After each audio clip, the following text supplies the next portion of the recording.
কালকের ভিডিওতে আপনারা দেখেছেন যে আমরা চিড়িয়াখানা আর টি গার্ডেন ঘুরেছি। আজকের ভিডিওতে আপনারা দেখতে পাবেন পিস পাগোডা, জাপানিজ টেম্পল আর টাইগার হিল।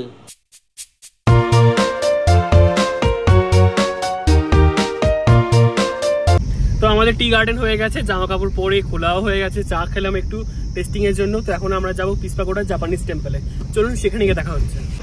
তো আমাদের টি গার্ডেন থেকে ঘুরে আসার পর এখন আমরা এসেছি এই দেখুন পিস পাগোডাতে। তো এখানে কিছুক্ষণ থাকবো। বাবারে কতটা নিচে খাদ দেখুন, চলুন। এখান থেকে পিস পাগোডার লাইন শুরু হচ্ছে। তো আমি জায়গাটা আপনাদের ভালো করে দেখাচ্ছি, ওই দেখুন, চলুন ভিতরে। তো এই দেখুন যেহেতু অনেকটাই মেঘলা ওই জন্য অন্ধকার অন্ধকার লাগছে। ওখানে ফুল গাছ আছে আর দেখুন পিস পাগোডার বানান ওয়ার্ল্ড পিস পাগোডা। এই দেখুন জাপানিজ টেম্পল, বৌদ্ধ মন্দির। এই দেখুন টোটাল এখানে অন্ধকার হয়ে গেছে ওই জন্য কেমন একটা লাগছে।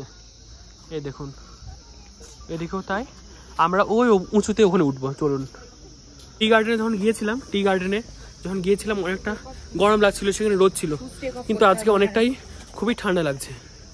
এই দেখুন এখানে জাপানি ভাষা কিছু লেখা আছে, জানি না কোন ভাষা, কিন্তু বুঝতে তো পারবো না। এই দেখুন আমি তো এই জায়গাগুলোই চাইতাম, দেখুন দেখে কেমন ঘন অন্ধকার, বড় বড় গাছ, এইগুলোই আমি চাই যে ওপরে উঠে ছবি তুলবো, কিন্তু ওপরে যাওয়ার কোনো রাস্তা নেই। এবার ঠিক আছে, তো এখন আমরা যাব উপরে, ওরা উঠতে শুরু করে দিয়েছে। আমরা এখন এসেছি জাপানিজ টেম্পলে। এই দেখুন এটা, তারপর সরে এসে ওই দেখুন আবার কাঞ্চনজঙ্ঘা যেন পিছনেই ছাড়ছে না। তো আমি এখন উঠছি এই উপরে, ওখানে জুতো খুলতে হয়েছে। চলুন উপরে, বেশ অনেক নিচ থেকে আমরা আসছি আর মোজা পরে আছি পায়ে, প্রচুর ঠান্ডা লাগছে। ঠিক আছে চলুন। আর ওইখানে কোথায়, এখানে দিদি আর ওই দিদি আছে। চলুন ঘুরতে ঘুরতে যাই, কোথায় গিয়ে শেষ হয়। এই বড় এটা বুঝতে পারছি না, এইটাই নাকি এটা পিস পাগোডা নাকি এটা জাপানিজ টেম্পল। ঠিক আছে চলুন। গাছগুলো দেখুন পিছনে কত বড় বড় গাছ, এটা পুরো গোল রাউন্ড শেপের। তো একটা জিনিস আপনাদের তো বলাই হয়নি, তো আজকে আমরা কাঞ্চনজঙ্ঘা সে সকাল থেকে দেখছি, ঘরের ভিতরে ঘুম থেকে উঠে এখন পর্যন্ত এমনকি এখনও কাঞ্চনজঙ্ঘা দেখা যাচ্ছে। তো আমাদের ড্রাইভার দাদা বলছে যে আপনার লাকি, সবসময় দেখা যায় না, মেঘে ঢাকা থাকে। ঠিক আছে, অলরেডি মেঘে ঢেকে গেছে, আস্তে আস্তে ঢেকছে, কিন্তু এখনও কাঞ্চনজঙ্ঘার চূড়াটা দেখা যাচ্ছে। তো আমার খুব ভালো লাগছে যে এখানে এসে ওই দেখুন পিছনে কাঞ্চনজঙ্ঘা, ওগুলো কিন্তু মেঘ নয়, ও একদম দূরে। ঠিক আছে, তো আপনাদের তো দেখিয়েছি, আমি আর ভালো লাগছে না দেখাতে, কি সুন্দর লাগছে দূর থেকে ওই শহরগুলো। চলুন ওপরে, রাউন্ডটা ঘোরা হয়ে গেছে, এখন ওপরে যাব। আমরা এখন টপ ওপরে চূড়ায় চলে এসেছি, একদম টপ ওপরে। তো এই দেখুন কি সুন্দর পিছনে হাতের কাজ করা আছে, সাজো খুব সুন্দর। এগুলো কাঠ নাকি, কাঠ না, এগুলো লোহা খোদাই করে বানানো হয়েছে, আমি বুঝতে পারছি না সঠিক। তো এখানে অনেক কিছু লেখা আছে ধর্মের ব্যাপারে, কিন্তু আমি বুঝতে পারছি না। ঠিক আছে, তো আমি এটা চারিপাশটা ঘুরে দেখাই আপনাদের। দেখেন পিছনে মাউন্ট এভারেস্ট এখন খুব ভালো করে দেখা যাচ্ছে। ঠিক আছে, আমি কি বলবো, আমার ভাষা হারিয়ে যাচ্ছে। ওপরে একটা আমি জাপানিজ গেট দেখতে পাচ্ছি, কিন্তু বুঝতে পারছি না এটা কিসের। এখানে এত শীত লাগছে কি বলবো। আর ওই দূরে ওখানে 3 জন গিটার বাজাচ্ছে, ওই দেখুন ওখানে দূরে 3 জন গিটার বাজাচ্ছে। আর এই দিকে ওপরে ওই দেখুন ওখানে একজন হাঁটছে, আর ওপরে একটা গেট আছে, বুঝতে পারছি না এই গেটটা কিসের। আচ্ছা আপনারা বলুন তো, আমার পিছনে যেই গাছটা আছে এই গাছটার এই পাতাগুলো কাটলো কে? গাছটা তো অনেক বড়। ঠিক আছে, দেখে মনে হচ্ছে না যে পাতাগুলো কাটা পাতা। এবার আমি ভাবছি ঠিক আছে গাছের পাতাগুলো তো কাটা, কিন্তু কাটলো কে? নিচে মেশিন দিয়ে কাটবে।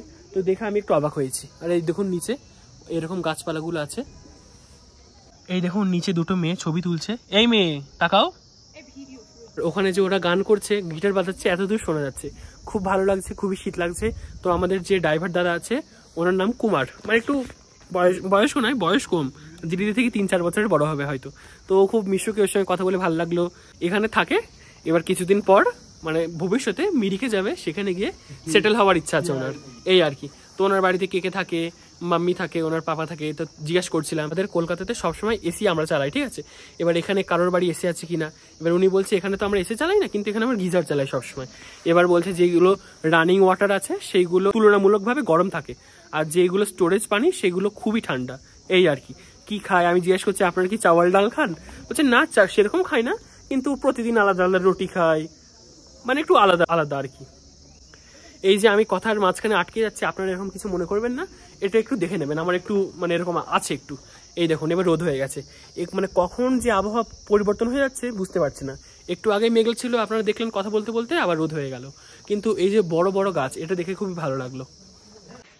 আমি যেখানে ভিডিও করছি ঠিক আছে, এবার আমার মনে হচ্ছে কোন কোন জিনিসগুলো দেখানো বাকি আছে, মানে যে এই জায়গাগুলো আমি গিয়েছি কীভাবে ভিডিও করব। ঠিক আছে, অন্য সময় এমনি নর্মাল শর্ট ভিডিও করি, বাড়ি গিয়ে ভয়েস ওভার কিংবা মিউজিক দিয়ে ছাড়ি। আজকে এবারে কি করছি, এবারে ইনস্ট্যান্ট ভিডিও করছি, ইনস্ট্যান্ট কথা বলছি, সেটাই ছেড়ে দিচ্ছি, এই আর কি। এবারে আলাদা কিছু নয়, আমি ভাবছি এবার শুধু আমি নিজে ঘুরবো।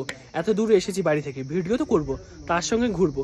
এবার প্রায়োরিটিটার হচ্ছে ভিডিওর সব থেকে বেশি, না প্রায়োরিটি হলো ঘোরার সব থেকে বেশি, নিজেকে সময় দিতে হবে, তাই না? এত সুন্দর লাগছে, আপনারা একবার এখানে দাঁড়িয়ে পাহাড়টা দেখবেন কি সুন্দর লাগছে, ওই ঘর বাড়িগুলো এতটুকু। গান শুনতে পাচ্ছেন আপনারা? ঘুরতে ঘুরতে বেশ অনেক সময় হয়ে গেল। তো আমাদের ওই কুমার দাদাকে আমরা জিজ্ঞাসা করছি, আমি যদি এখানে সেটেল হতে চাই তাহলে क्या करना पड़ेगा, फ्लैट लेना पड़ेगा या फिर ও যে জমিন खरीद के घर बनाना पड़ेगा। তো দাদাটা বলছে যে এখানকার যদি ফ্ল্যাট নিতে চান 35 লাখ লাগবে, তাহলে আমাদের 2 BHK ফ্ল্যাট, তাহলে আমাদের কলকাতার ফ্ল্যাটগুলোই তো 2 BHKতে মানে নিম্ন মানের 2 BHK 35 লাখে পাওয়া যায় কলকাতায়। ঠিক আছে, এবার যেটা আমি শুনেছি এর থেকেও বেশি কম হতে পারে, কিন্তু এখানে আমি ভাবছি সেটেল হয়ে যাবো। আপনারা কি বলেন? যদি আপনারা বলেন তাহলে এখানে চলে আসবো। এখানে একটাই তো সমস্যা, এই জলের সমস্যা, আরও অনেক কিছুই সমস্যা আছে। তো আমরা এখানে কিছুক্ষণ থাকবো, তারপরে গাড়িতে উঠে আপনাদের সামনে আসছি। বেশ অনেকটা ভিডিও হয়ে যাচ্ছে এখানে, তাই না? আমাদের ওদিকে নবদ্বীপ মায়াপুরে ওখানে ফরেনার লোক থাকে না, তেমনি এখানেও দেখছি অনেক ফরেনার লোক। ঠিক আছে, একজন কাপলকে দেখলাম, মানে বয়স্ক কাপল। তো আমি বলছি আমি কি সেলফি তুলতে চাই, মানে আমি বোঝাচ্ছি যে সেলফি। এবার ওনারা ভাবছে যে আমি ওনাকে বলছি যে আমার সিঙ্গেল একটা ছবি তুলে দাও। আমি বলছি না না, আপনাদের সঙ্গে আমি গ্রুপ সেলফি তুলতে চাই। তারপরে সেলফিটা তুললাম, এখানে ছবিটা দিয়ে দেবো। খুবই ভালো লাগলো ওনাদের সঙ্গে কথা বলে। তো ওনাদের বাড়ি হলো ফ্রান্সে। আর কিছু জিজ্ঞাসা করলাম না, চলে গেল। আগের দিন দেখা হয়েছিল একজনের সঙ্গে, আজকে আবার দুজনের সঙ্গে দেখা হলো। তো আমাদের পিসপাগোডা জাপানিজ টেম্পল ঘোরা হয়ে গেছে। তো এখন আমরা টাইগার হিলে যাচ্ছি। ওখান থেকে নাকি কাঞ্চনজঙ্ঘাটা দেখতে সুন্দর লাগে। সেই সকাল থেকে কাঞ্চনজঙ্ঘা দেখছি, আর কতবার দেখবো, চলুন সেখানে। তারপর কোথায় যাবো? তারপরে মেবি হচ্ছে ইয়েতে না ভাইয়া, বাতাসিয়া লুপ আর ডালি মনাস্ট্রি, ওই দুটো। হ্যাঁ, তারপরে হোম মনাস্ট্রি। আর আমাদের এই টাইগার হিল ধরে টোটাল 3টে পয়েন্ট আছে। চলুন ঘুরে আসি। ঘড়িতে এখন বাজে 1:52। আমরা এখন এসেছি টাইগার হিলে। সবাই আসে ভোরবেলা, দিদি এসেছিল আগের বার কাঞ্চনজঙ্ঘা দেখতে, কিন্তু কাঞ্চনজঙ্ঘাতে সকাল থেকে দেখছি। আর এখানে প্রচুর ঠান্ডা, আর আস্তে আস্তে চারিপাশে মেঘ জমে গেছে, খুবই ঠান্ডা লাগছে। টাইগার হিল তো দেখতে পাবো কিনা জানি না, কিন্তু ওই একটু দেখা যাচ্ছে। এখানে আসতে গেলে আপনাদের 70 টাকা টিকিট কাটতে হবে পার পার্সন, ওই নিচে কাটতে হবে, নয়তো আপনারা ঢুকতে দেবে না। পারমিশন ছাড়া হবে না, পারমিশন ছাড়া এখানে আসতে পারবেন না। আর এখানে অনেক দোকান থাকে। এই দেখুন বিল্ডিংটা অনেকটা এইরকম। এটা হলো টাইগার হিল থেকে মানে এই পাহাড়ের সব থেকে উচ্চতম জায়গা এটা। এই দেখুন অনেক জিনিসপত্র বিক্রি হয় এখানে।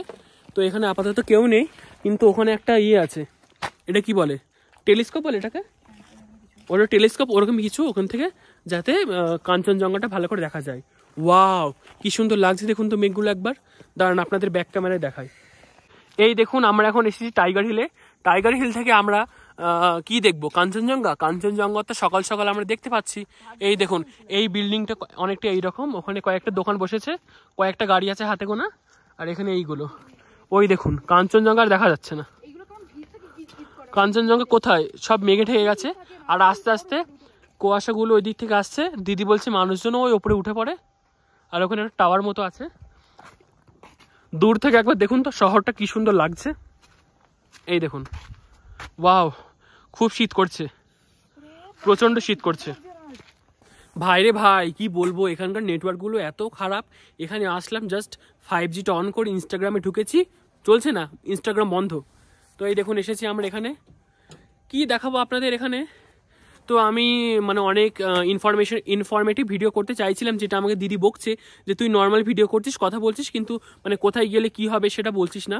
তো আস্তে আস্তে আমি ভাবছি যে আমার ভিডিওর নিচে এখানে টিকিট লাগলে লিখে দেবো যে টিকিট লেগেছে, টিকিট না লাগলে বলে দেবো যে টিকিট লাগেনি। তো আমরা যেহেতু সকালবেলা কেভেন নাটস থেকে ব্রেকফাস্ট করে এসেছি, তারপর আর কিছু খাওয়া হয়নি। তো এখানে একটা ছোট্ট দোকান মতো আছে, তো এখানে আমরা ম্যাগি আর মোমো অর্ডার দিয়েছি। এখানকার মোমো তো বিখ্যাত, আমাদের সমতলে যে মোমোগুলো খাই ঠিক আছে সেগুলো, কিন্তু এখানকার মোমোগুলো একটা আলাদাই টেস্ট। যতই আমরা ওখানে গিয়ে করি, কিন্তু এরকম স্বাদ কিংবা সোয়াদ টেস্ট এখানে পাবো না। আর এখানে ম্যাগিও খাবো, দেখা যাক এখানকার ম্যাগিগুলো কেমন লাগে। চলুন। ভাই রে ভাই, এখানে কুয়াশায় সব ভর্তি হয়ে গেছে। তো আমরা নিয়েছি 3 প্লেট ম্যাগি। এবার আপনাদের সঙ্গে একটা মানে সত্যি কথা বলি, এই ম্যাগি একটা প্যাকেট, 3 জনের 3টে প্যাকেট ম্যাগি, যার দাম হলো 12 টাকা। এখানে এসে সেটা 50 টাকা হয়ে গেছে। ম্যাগির ভিতরে কিছু দেওয়া নেই, জাস্ট গাজর কেটে দিয়ে দিয়েছে আর ম্যাগি স্যুপ, যেটা আমরা কখনোই খাই না নিজে থাকতে। এবার যেহেতু ওপরে উঠেছি আমাকে দিতেই হবে। আর মোমো 80 টাকায় 8 প্লেট, নর্মাল সেখানে নিচের মতো মানে সমতলের মতো মোমো, কিন্তু এখানকার মোমোর টেস্টটা অনেকটাই আলাদা। এই হলো এখানে। তো যখন আসবেন একটু ভেবে চিন্তে আসবেন, নয়তো সঙ্গে করে কিছু খাবার জিনিস ক্যারি করে আসবেন, তাহলে ভালো হবে।